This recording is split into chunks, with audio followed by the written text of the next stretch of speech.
Hello, friends, and welcome back to another Mama's Partnering with God episode. I am super excited that you have joined us today as we are going to be talking about pretty much, the old saying is out with the old and in with the new, but it's a good thing, promise you.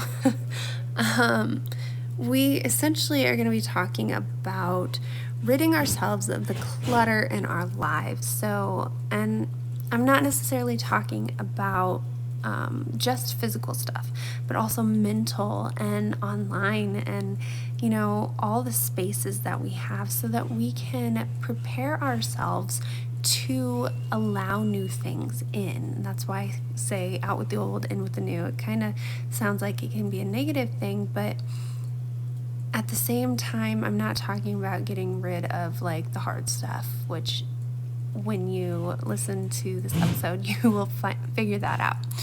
All right, so before I give too much away in this intro, let's just go ahead and dive in. And also definitely grab a pen and paper because this information is going to help you in more things than just this area of your life. So with that being said, let's just dive right on in. Welcome to the Mama's Partnering with God podcast. I am your host, Molly Bunnell, mom, wife, and Jesus lover. And this is where we tackle life struggles with the help and guidance from God. In this podcast, you will find God-led solutions through partnering with God in your life. My mission is to equip you with the tools that will bring you closer to God, allowing you to find faith, hope, and peace so that you can tackle marriage, motherhood, and finances with ease. It can be so easy to let the world run your life, but what do you get from that? Pain, heartache, struggle? But with God as your solution and creating a God-led lifestyle, hope, joy, and peace are just knocking at your door. So, if you're ready to finally team up with God, doing things in His strength instead of your own, you better turn that Mickey Mouse on for your kids and plug in those headphones, Mama, so we can go partner with God. All right, so I do want to give you guys a heads up. I don't know if you've noticed, and I don't even know if I've noticed, but I am talking a little quieter because I am not at home where I normally record. I'm recording at my father's house, and my husband is helping him do some remodeling in the bathroom. Like that big bang was them in there doing some remodeling, so you're going to hear that quite often throughout this episode. And I am also recording in the same room as my children are taking their nap, so fingers crossed I don't wake them up, right, because they need their sleep. But anyways, I just wanted to give you a heads up with that. I also want to ask you guys to go and leave a review for me here so that I know that you're listening, because otherwise it's just me and the mic talking, even though I feel like I have so many friends out there who are listening, but I don't know who you are and I can't make that personal connection unless you leave a review or you come and join the free Facebook group. So either one of those two are an option, and I would so totally love to see either one of those two. Okay, so back with the episode point. Out with the old, in with the new. And like I said, what I mean is preparing yourself to learn something new. So in order to take the next step, in order to move on and learn something new and not be stuck where you're at, you need to rid your mind of things that you don't need. You need to make sure your space, your physical space, is a clean place that you thrive in, and even your online space. And I'll get more into that in a little bit, but this is just so important because these are the things that are keeping you from making the needle move in your life. Like, it's keeping you stuck where you're at.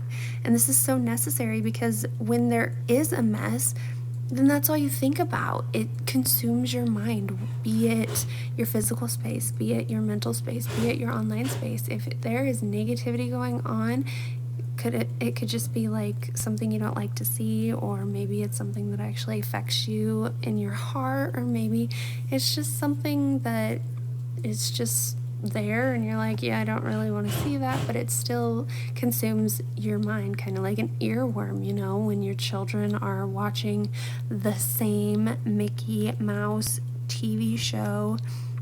I don't know how many times we've restarted those episodes, and I'm getting real tired of the theme songs. I'm sure you know what I mean, but I wake up in the middle of the night singing these theme songs, and it's just cluttered my brain, and that's the kind of thing that I want to help you clear yourself and be able to open up a new space so that you can learn something new, so that you can take in something new and not just listen to it and it come in one ear and out the other. That's not something we want. We want to actually make an impact in the things that we do and say. So we want to get rid of the things that are constantly popping into our brain by either getting the tasks done or finding a way to just get it out of our brain so that we're not thinking about it all the time, like singing Mickey Mouse Clubhouse. And now it's going through my brain as I'm talking about it right now. I'm sure it's gone through yours as well. But we want to free this space so that you are able to, like I said, take in something new. And if you don't free up the space, then there's no way to get through the stress, the overwhelm, and you won't be able to make what you've learned stick. Like, it won't stay in your brain. You won't be able to actually take what you've learned and use it because you won't remember it since your brain is so full of other things. So we've got to allow ourselves to make space for the new things we want to learn by getting rid of things that don't need to be clogging up our brain. So with that being said, I want to talk about the 3 spaces that we tend to clutter up all the time. And as I go through these, I'm sure you will understand exactly what I'm saying. So the first thing is our physical space.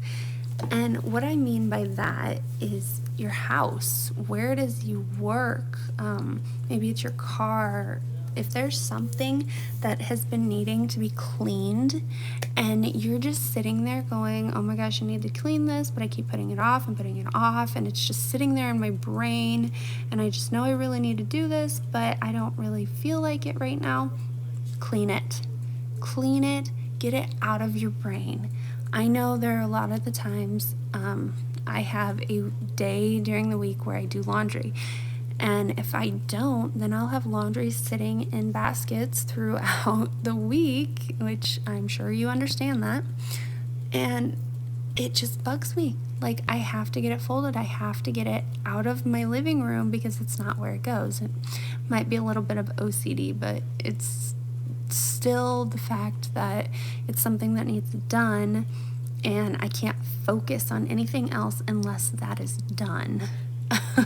It's crazy. It's the same way with my kitchen. That's why at the beginning of the week, I like to have my house cleaned and then reset at the beginning of the week so that throughout the week I can be productive and do the things that need to be done with the best way possible and not have to worry about wanting and desiring to get it cleaned and hating that I'm stepping on a dirty floor because, oh my gosh, I hate walking on dirt. Like, outside, I have no issue walking on dirt, but inside where it's supposed to be clean, if I'm stepping on a dirt, I just get frustrated, and I know my daughter brings it in, so I sweep it up every now and again, but that's why I do a reset at the beginning of the week, and then I just don't have to worry about it. The weekend craziness is gone. The mess from my husband wearing his shoes in the house, even though he's not supposed to, is gone, and I don't have to worry about it anymore.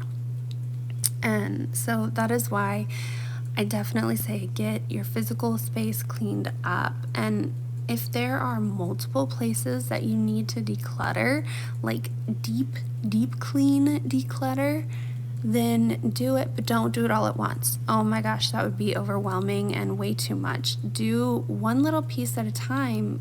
Make yourself feel a little bit better about that one space. Maybe it's just a drawer, maybe it's the closet, maybe it is the spare bedroom that you have that's just been needing to be cleaned. But don't make it be something that's so overwhelming that you're not able to get the whole thing done. You want to be able to do bits and pieces here that you can get done in like an hour or two, and then move on and feel good about that space.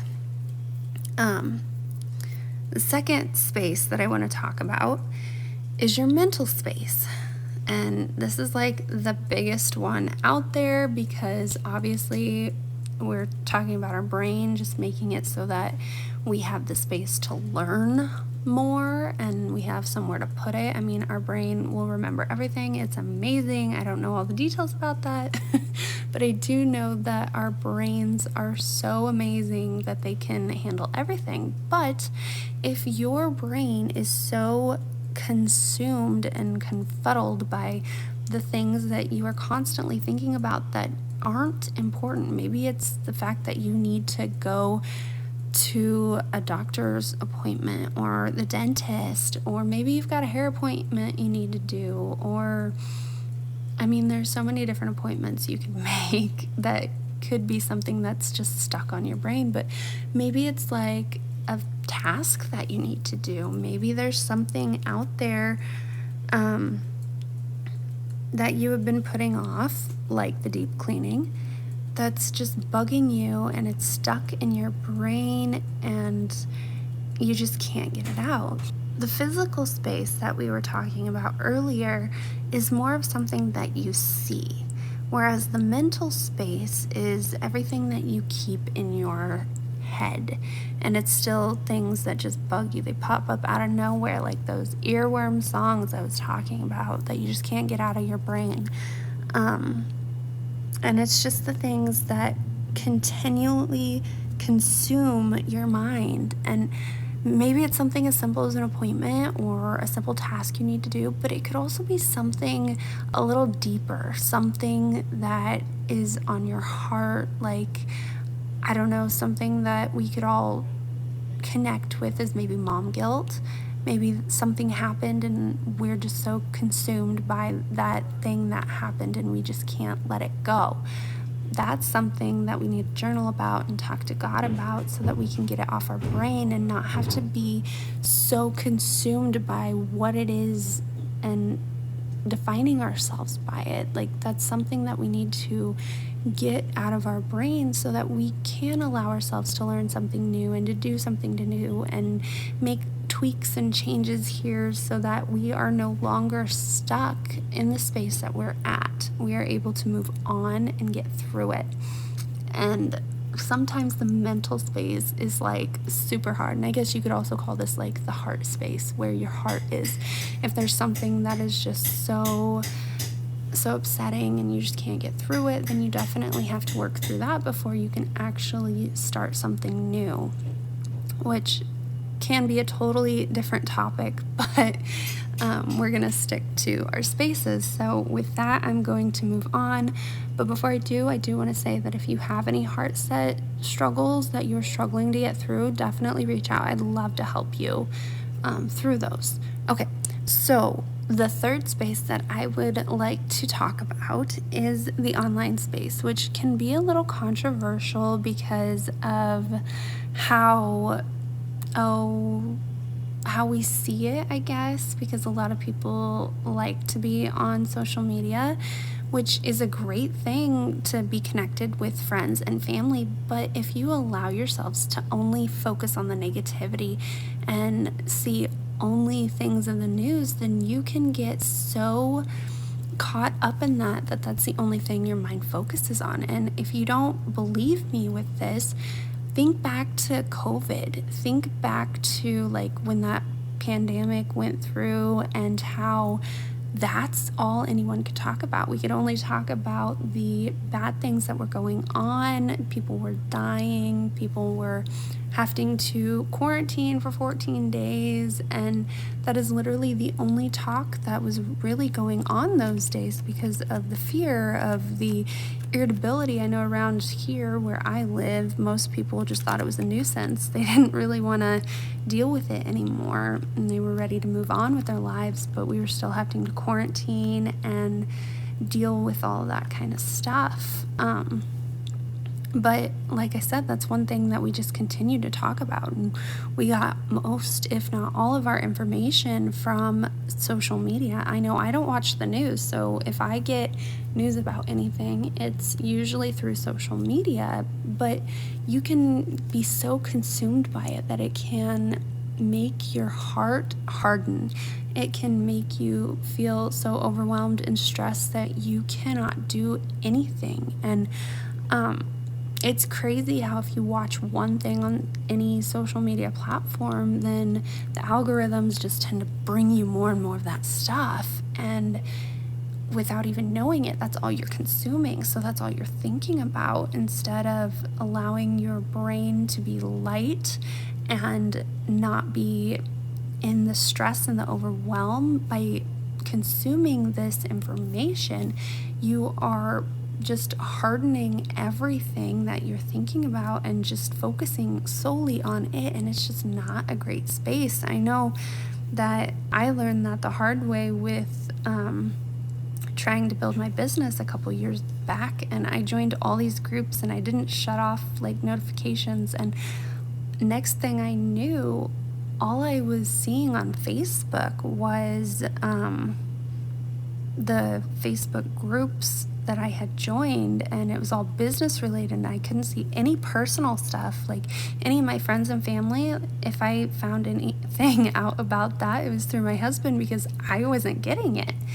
And once I started going through and pruning that, and I was able to see the things that I actually wanted to see, the things that were light and happy and joyful, and that's all great. But then you also, on the other hand, when you see all that light and joyful stuff that your friends are doing, it can also weigh on you a little harder, because you get like you want that for yourself, and you only see the good things instead of the hard struggles that they go through as well. So you just have to really find that balance in there, and that is why sometimes you just need to get off social media, maybe for like the weekend, and just do a cleanse, maybe for a month and just do a cleanse from it. You know, there are so many things out there that you can do just to clear yourself of that. And I got that myself. Like last episode, I said that I was just so consumed with everything that I had learned, everything that I had heard on a podcast, on Facebook Lives. I was struggling with just finding my own voice for this podcast because of just the overwhelming flooding of information that I have. And when I went on maternity leave for my daughter, I was in survival mode, so I really didn't listen to anything or do anything on my social media or podcasting or any of those platforms, because I was just in survival mode. But it was a good thing, because it stopped me from the overconsumption of everything, and it allowed me to clear my mind and actually be able to focus on the things that I needed to focus on. And I am so grateful for that. It took me going through that time period, that little bit of hardship, to understand that, and I'm so glad that I did. Okay, so those are definitely the 3 spaces that you need to clear out to be able to learn something new. Now, I'm not telling you to go do this all at once.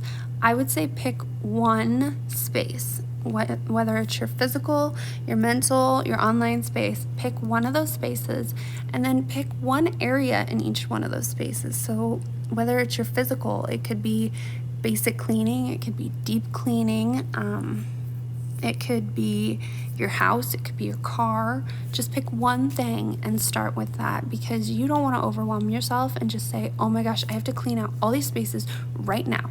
I know that I kind of learned this from a coach that I had, and she gave us a 2-week, she called it orientation. And that was great and all, but it really wasn't enough time for me to really be able to clear everything on my plate. Now, I don't want you to not focus on the things that are really struggling. So definitely look inside and see what's consuming you the most. What is it that you are constantly thinking about that you cannot get out of your brain? Start with that. Start with the things that just pop into your brain. Write it down on a piece of paper. First thing that pops into your brain. Maybe you should do it right now. Get your piece of paper that you have and your pen, and just brain dump everything that you feel is stressing you out, things that are stopping you from being able to move forward, that are keeping you stuck in the place that you're at, and just write it down on a piece of paper and then start crossing it off the list. Do one thing at a time. Start with the smallest project if you have to, or maybe the biggest one, and just get it gone. Okay. So with that being said, if you have any questions related to these spaces and this topic, I would love for you to come over to the free Facebook group, Mama's Partnering with God, and talk to me more about it. If you've got some deeper, more personal questions, definitely DM me. I would love to help you through any of these struggles that you may be having. Or maybe you're just not sure where to start on what space to start your decluttering with. Well, I made it to the end at least before one started crying, but I should say my husband got her calmed down, and with that being said, I just want to thank you all for listening, and like I was saying, definitely come join me over in the Mama's Partnering with God Facebook group so that we can talk more about this and I can help you through it, any struggles you may be having. Okay, well, with that being said, that is it for today's episode, and I hope you enjoyed it. I will see you guys next week, and have a great weekend. Hey Mama, before you head out, if this episode has blessed you in any way, would you please go and leave a written review over on Apple Podcasts so that it can reach, bless, and impact many other mamas the way it has you. I also want to personally invite you to come and join me and many other like-minded mamas over in my free Facebook group. I would love to hear your thoughts, answer your questions, and keep this conversation going. Praying God continues to bless you. See you next time.